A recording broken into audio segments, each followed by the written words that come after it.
3 jatos colidem em uma demonstração devastadora de caos, caindo sobre a multidão de espectadores abaixo. Mas como exatamente se desenrolou a série de eventos que deixou 70 pessoas mortas e mais de 300 gravemente feridas? Todos os anos, desde a década de 1950, as Forças Armadas dos Estados Unidos, baseadas em Ramstein, organizam o Flugtag Air Show. Era uma oportunidade para americanos e alemães socializarem e para entusiastas da aviação vivenciarem a chance de ver de perto aeronaves de combate raramente vistas por civis. Durante o Flugtag 88, mais de 300 mil visitantes vieram ver aeronaves como o bombardeiro americano B-1 e o caça F-16. Mas a maior atração de longe era o show aéreo, onde equipes internacionais de acrobacia de toda a Europa e dos Estados Unidos exibiam suas habilidades. Em meio ao zumbido emocionante dos motores, ninguém poderia ter antecipado que o dia logo se transformaria em um pesadelo. A apresentação programada pela icônica equipe de exibição acrobática da Força Aérea Italiana era o destaque indiscutível da tarde.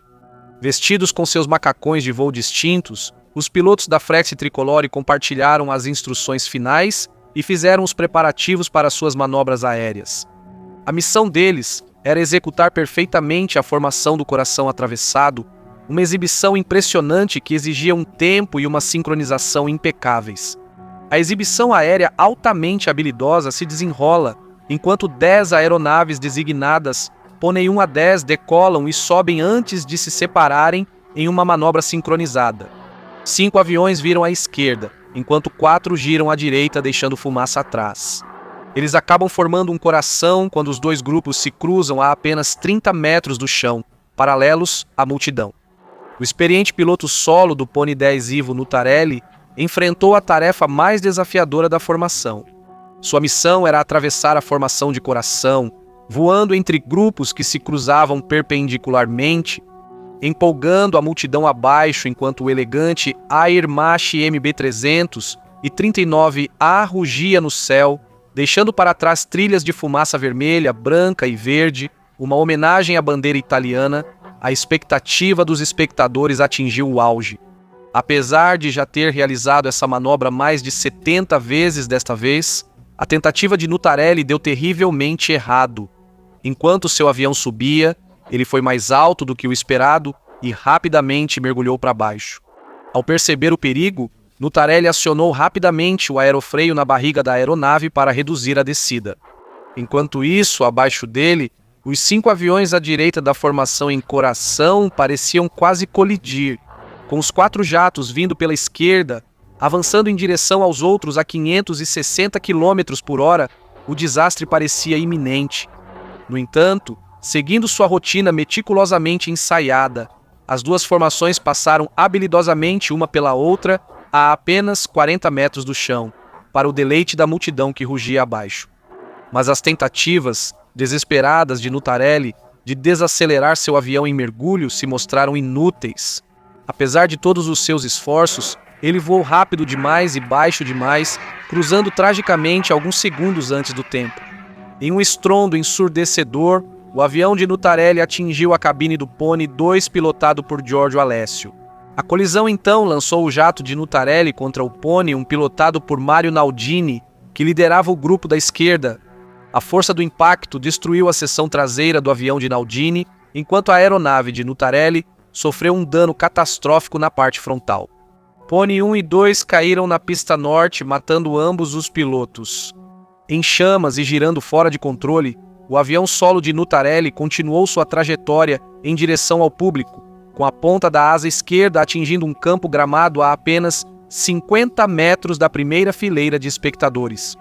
Os quase 1.100 litros de combustível de aviação em seus tanques explodiram em uma onda implacável de fogo. A carcaça em chamas capotou para frente, destruindo um carro de polícia e atravessando uma cerca de arame farpado antes de atingir a multidão densamente aglomerada.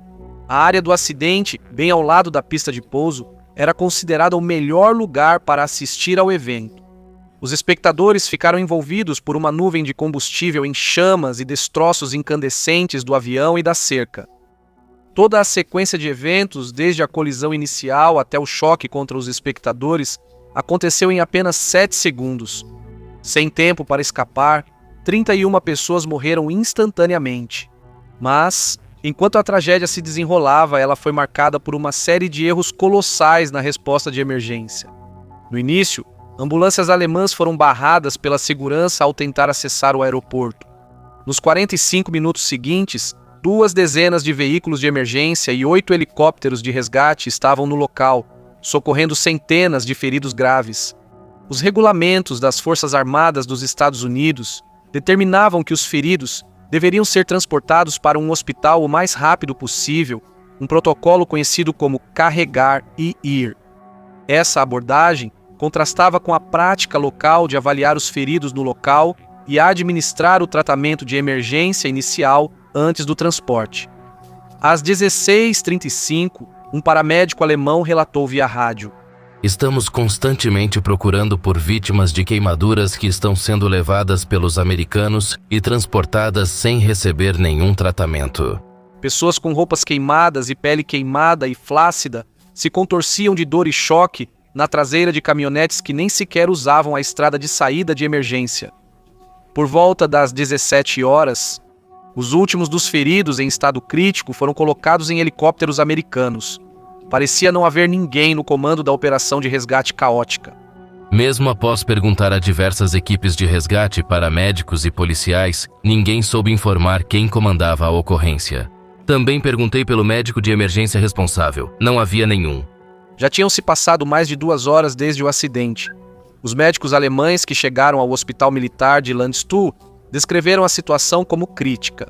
Encontramos uma multidão de pacientes gravemente queimados e em estado crítico que estavam completamente sem tratamento. Quando cheguei a Landstuhl, os gravemente queimados estavam deitados nos aviões, sem tratamento e sem médico presente.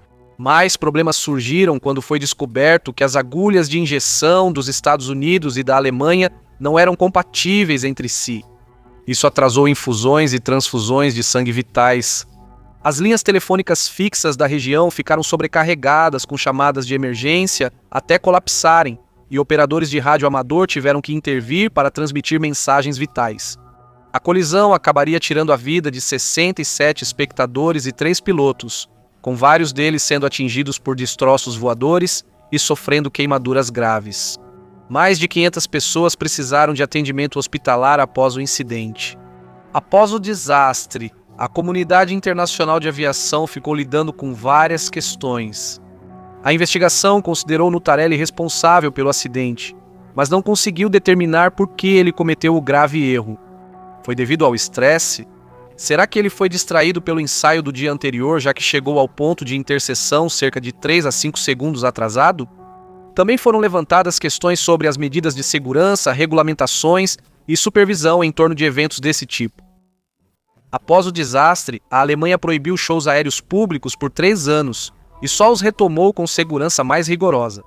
Manobras aéreas na direção do público foram proibidas e uma distância mínima de 300 metros entre os aviões e os espectadores foi estabelecida.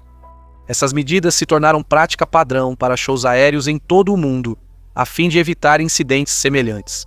Desde então, as Frexi Tricolore abandonaram algumas de suas rotinas mais perigosas que envolviam um solista. Eles ainda apresentam uma versão da manobra do coração perfurado, mas sem que o Pony 10 atravesse a formação. Além disso, seus jatos são mantidos a pelo menos 1.500 pés de distância do público. Assista ao episódio seguinte. Se gostou do vídeo, deixe um like e comente para apoiar o canal.